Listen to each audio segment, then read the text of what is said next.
Hi guys!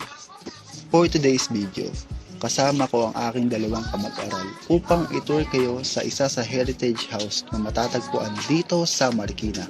Ito ay ang Kapitan Moy Heritage House dito sa Barangay Santa Elena sa Marikina City.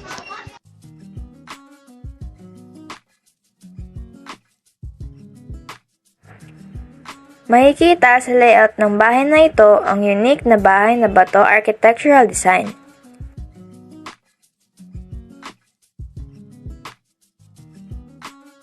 Ang bahay na ito ay katapat lang ng Otto Schuss Building.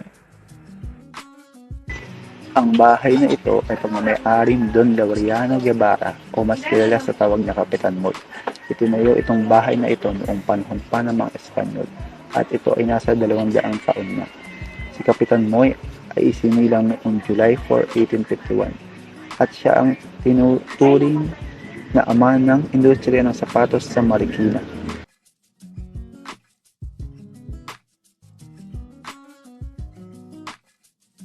Ang taas na bahagi ng bahay ay ginagawang events place for parties and other activities.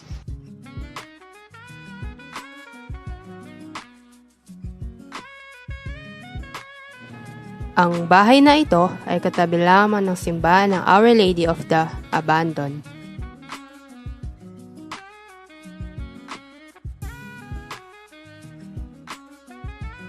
So, sa part ng bahay na ito, may hagdanan na papunta sa second floor kung saan marami nagaganap na events.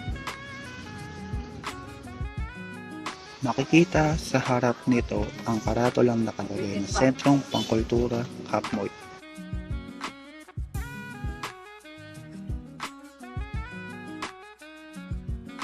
Sa likod nito ay ang statwa ni Kapitan Moy na itinayo para sa unang Marikina Shoe Trade Fair noong 1975.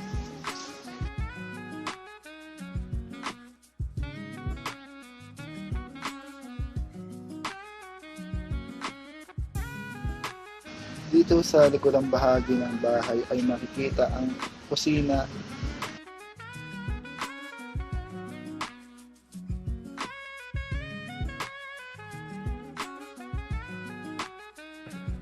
So sa taas ay ang Bulwagang Bayani at sa baba naman ay cafe restaurant.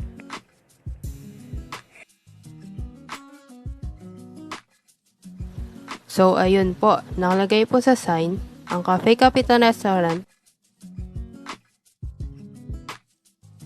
at may nakadikit sa pader ang description ng bahay.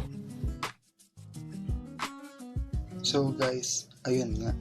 Ang babang bahagi ng bahay na ito ay isang restaurant.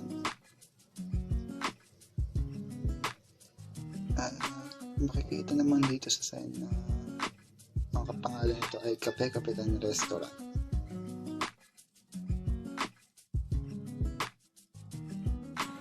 So guys, itong bahay na ito ay malaki ang significance sa industry ng Marikina.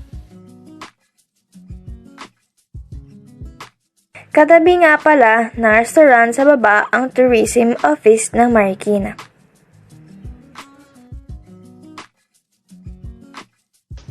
Talagang nakakamanghang isipin ang ganda ng bahay na ito sa Marikina.